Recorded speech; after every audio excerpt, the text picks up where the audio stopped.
News ડેઈલીમાં તમારું સ્વાગત છે। હું છું કૃપા નાયક અને આજે આપણે જોઈશું અમદાવાદ વિશેષ। અમદાવાદ વિશેષના સૌપ્રથમ મુખ્ય સમાચાર આવી રહ્યા છે ગુજરાત યુનિવર્સિટીના ડિપાર્ટમેન્ટ ઓફ જર્નલિઝમમાંથી, જ્યાં એઆઈના કારણે વિદ્યાર્થીઓમાં ચિંતાનો માહોલ જોવા મળે છે। મહત્વની ખબર એ છે કે એઆઈનો દરેક ક્ષેત્રમાં પ્રવેશ થઈ રહ્યો છે, જ્યારે ડિપાર્ટમેન્ટના વિદ્યાર્થીઓના કહેવા અનુસાર જર્નલિઝમના ક્ષેત્રમાં પણ એઆઈ પગ પસારી રહ્યું છે।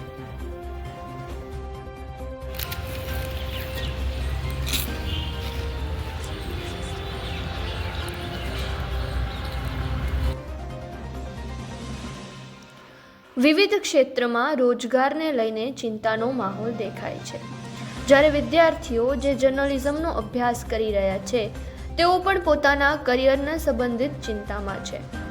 વિદ્યાર્થીઓના જણાવ્યા પ્રમાણે હવે એઆઈ એન્કર્સ તેઓનું સ્થાન બદલી રહ્યા છે, તેથી વિદ્યાર્થીઓ એન્કરિંગને લઈને પણ ખાસ ચિંતામાં જણાય છે। ગુજરાત યુનિવર્સિટીના ડિપાર્ટમેન્ટ ઓફ જર્નલિઝમમાં 2 કોર્સ ચલાવવામાં આવી રહ્યા છે, MMCJ અને MDC, જેમાં MDC કોર્સ કુલ 22 સીટ ઓફર કરે છે, જ્યારે અત્યારે ફક્ત 13 વિદ્યાર્થીઓ MDCમાં અભ્યાસ કરી રહ્યા છે।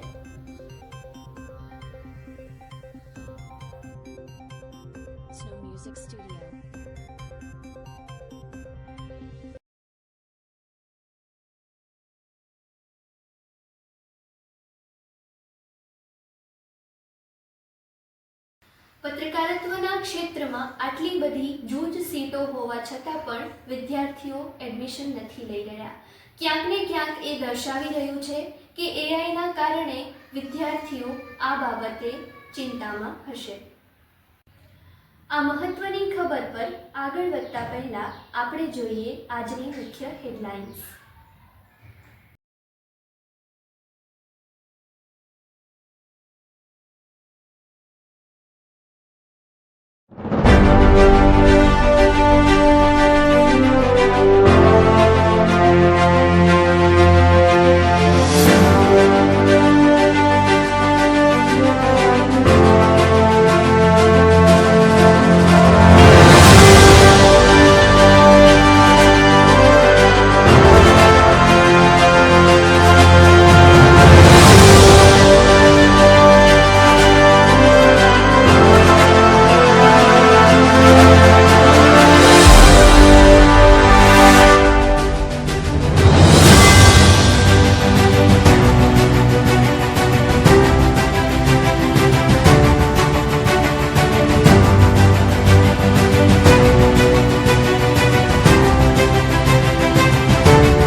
હેડલાઇન્સ બાદ હવે સમય થઈ રહ્યો છે આજના ખાસ કાર્યક્રમમાં આગળ વધવાનો।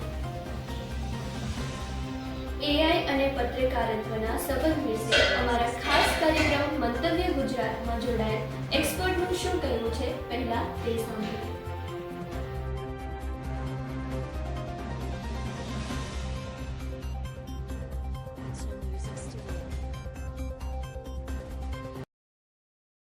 મંતવ્ય ગુજરાતમાં તમારું સ્વાગત છે. આજે આપણી સાથે ઉપસ્થિત છે નુપુર પટેલ, જે સંદેશ ન્યૂઝ ચેનલ સાથે જોડાયેલા છે અને એક સફળ પત્રકાર છે. આજે આપણે એમની પાસેથી પત્રકારત્વ અને એઆઈ વિશેના સંબંધ વિશે ચર્ચા કરીશું. સૌપ્રથમ સ્વાગત છે તમારું. હું અને મારા દર્શકો એ જાણવા માંગીએ છીએ કે ટીવી જર્નલિઝમ અને એઆઈ વચ્ચેનો સંબંધ ભવિષ્યમાં કેવો હોઈ શકે. ભવિષ્યમાં સંબંધ બેન બહુ ખતરનાક હોઈ શકે. કોઈ સારી કે એવી કોઈ વાતોના બદલે પ્રેક્ટિકલ વાત હું કરું તમને, કારણ કે એઆઈ આશીર્વાદ છે, એમાં કોઈ સવાલ નથી. એ તમારું હ્યુમન એફર્ટ ઘટાડે છે. અત્યારે તમે જુઓ કે તમારે કોઈ વસ્તુ જોઈતી હોય, જેમ કે ટીવી મીડિયા છે તો ચાલે છે એના ઉપર વિઝ્યુઅલ્સ પર ચાલે, રાઈટ? તો હવે વિઝ્યુઅલ્સ તમારે કેપ્ચર કરવાની જરૂર નથી. તમે એઆઈમાં ઇંગ્લિશમાં લખી અને મૂકી દો અમુક સોશિયલ મીડિયા પ્લેટફોર્મ અથવા તો અમુક પ્લેટફોર્મ્સ પર, તો આખો વિડીયો બનીને તમારી પાસે આવે છે. તો અત્યારે તો તમે બીજી નેશનલ મોટી ચેનલો ઘણી બધી છે, એમાં તમે જોતા હશો કે રાતના સમયે એક એન્કર આવે છે, એઆઈ એન્કર, એ વાંચે છે. તો જો એ એઆઈ એન્કર આવી જાય તો અત્યારે જે એન્કર્સ છે, જે હ્યુમન વેલ્યુઝ સાથે કામ કરે છે, સવાલો પૂછે છે, એમની ઉપર જોખમ ઊભું થાય. ભવિષ્યની અંદર પરિણામ એઆઈથી સારા મળે, પણ એની અસર સીધી રોજગારી ઉપર મળે. પત્રકારત્વ કરવું કે કેમ, કદાચ જો એઆઈનો વ્યાપ એટલો બધો વધી ગયો તો એનો સવાલ એક આવીને ઊભો રહે. આજે કોઈ પણ એક સમાચાર બન્યા છે, આજે જેમ કે તક્ષશિલા કાંડ બન્યો હતો, રાઈટ? તો હરણી બોટ કાંડ થયો હતો. તો અમે ગમે એવા કઠણ કાળજાના હોઈએ, પણ અહીંયા જ્યારે અમે બેઠા હતા, હું, મારી ટીમ, એન્કર્સ, અમે બધા આખી આગળ સંદેશની ટીમ, તો એક વ્યક્તિ એવો નહોતો કે એની આંખ ભીની નહોતી, રાઈટ? અત્યારે પણ હું વાત કરું છું, એ દ્રશ્ય મારી સામે આવે છે, તો એ આંખનો ખૂણો ભીનો થઈ જાય છે. એ હ્યુમન વેલ્યુઝ, રાઈટ? તમે સાચું, ખોટું, સારું, ખરાબ, આ બધી જ વસ્તુઓ શું એઆઈ કરી શકશે? એ જજ કરી શકશે ખરા? એ પણ એક મોટો સવાલ છે. તો પત્રકારત્વના ક્ષેત્રમાં, ખાસ કરીને ટેલિવિઝન જર્નલિઝમમાં, એવી તો કઈ નૈતિક ચિંતા છે જે સૌથી મોટી ગણી શકાય? નૈતિક ચિંતા એટલે એ જ છે કે સરકારને ઢંઢોળવાની. શરૂઆતના મારા સ્ટેજમાં હું જેમની સાથે ભણ્યો અને એમની સાથે અથવા તો એટલે કામ કરતા જ શીખ્યો. એક વડીલ પત્રકાર છે, એક મોટી ચેનલના માલિક પણ છે. એમણે મને સમજાવ્યું હતું, મને કે નુપુર, પત્રકારત્વ એટલે શું? એટલે મેં કીધું, સાહેબ શું કહેવાય? મને કે પત્રકાર એટલે અથવા તો પત્રકારત્વ એટલે સનાતન વિપક્ષ. સનાતન વિપક્ષ આ શબ્દ બહુ સમજવા જેવો છે.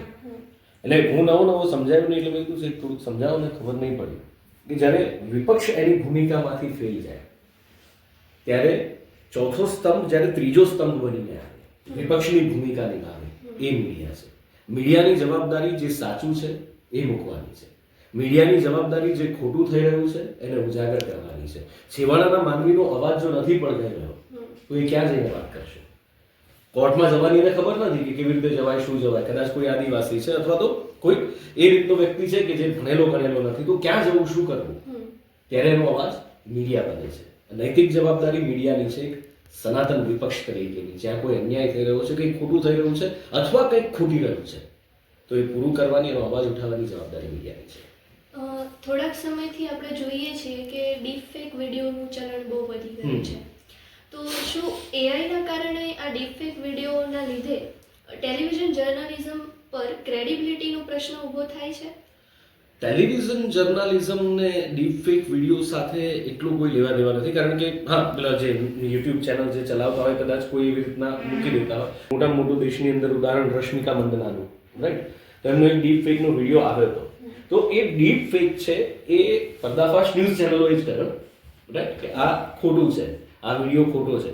તો એ ન્યૂઝ ચેનલની ક્રેડિબિલિટી પર એના પર સવાલ નથી ઊભો થતો, કારણ કે કોઈ પણ ન્યૂઝ ચેનલ હોય તો એ કોઈ પણ વાયરલ વિડીયો નાનામાં નાનો પણ આવે ને, તો એને પહેલા પરખે, જોવે શું છે શું નહીં. એનો જે તે લોકલ રિપોર્ટર હોય, કારણ કે રિપોર્ટર દરેક જિલ્લા તાલુકામાં આપણા હોય, એની પાસે એ તપાસ કરાવે કે ભાઈ આ વિડીયો છે, જરા જો તો શું છે આનું, કેટલું સાચું, કેટલું ખોટું. એટલે ન્યૂઝ ચેનલની ક્રેડિબિલિટી પર એનાથી સવાલ ઊભો નથી થતો, પણ એક બહુ મોટો સવાલ લોકો માટે ઊભો થાય છે, લોકોની સુરક્ષા માટે ઊભો થાય છે. હવે અંતે મારા જે દર્શકો છે કે જેઓ પત્રકારત્વની તૈયારી કરી રહ્યા છે, એમને તમે એઆઈ સંબંધિત કયા પડકારોથી એમને તૈયાર રહેવું જોઈએ પડકારો માટે, એમના વિશે તમે થોડુંક કહેવા માંગતા હો? હા, એમને એઆઈ સંબંધિત પડકારો એટલે ઘણીવાર આપણે સૌથી પહેલો તો પડકાર એ છે કે એઆઈ ઉપર ડિપેન્ડન્સી.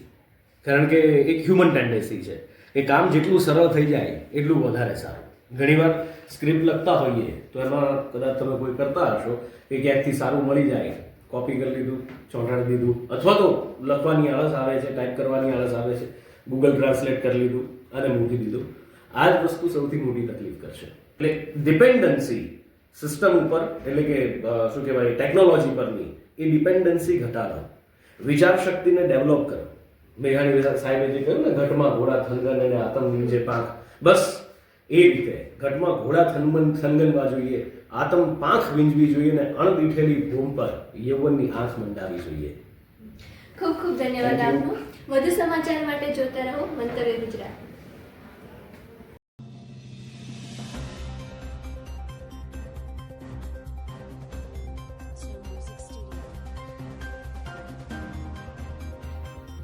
એઆઈ અને પત્રકારત્વ વિશે નુપુર પટેલે બહુ જ સરસ માહિતી આપી છે. આ ટેકનોલોજી ફાયદા તો ક્યાંક નુકસાન એમ સિક્કાની બે બાજુઓની જેમ છે. તેથી પત્રકારત્વના વિદ્યાર્થીઓમાં ક્યાંક ને ક્યાંક આ બાબતને લઈને પણ ચિંતા જોવા મળે છે. આ બાબતને વ્યવસ્થિત રીતે સમજવા માટે જર્નલિઝમના વિદ્યાર્થીઓનું શું કહેવું છે તે સાંભળીએ.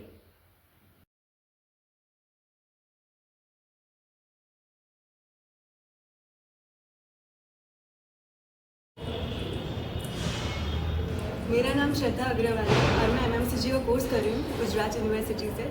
बट एआई की जो फैसिलिटीज़ आई है उसके रिलेटेड मुझे अपने करियर को लेके बहुत टेंशन हो रही है.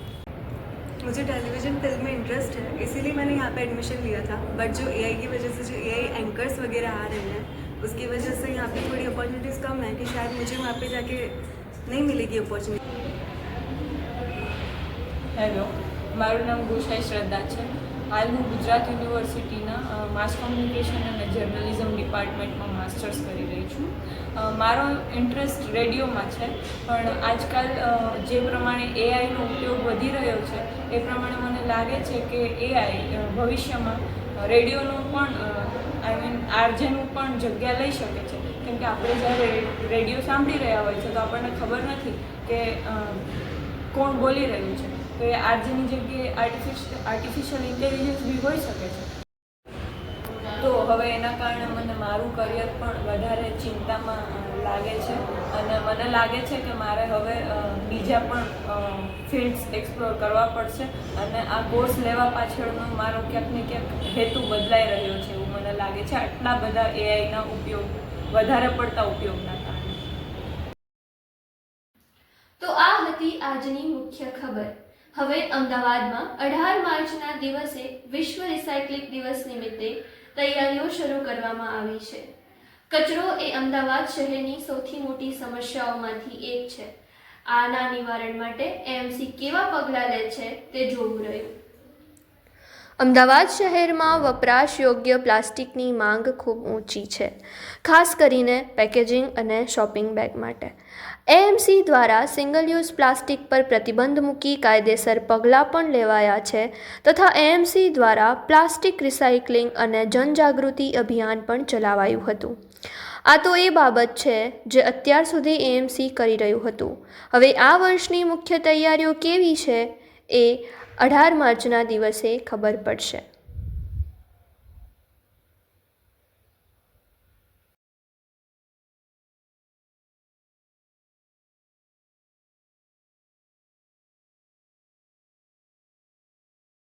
વધુ સમાચાર માટે જોતા રહો ન્યૂઝ ડેલી.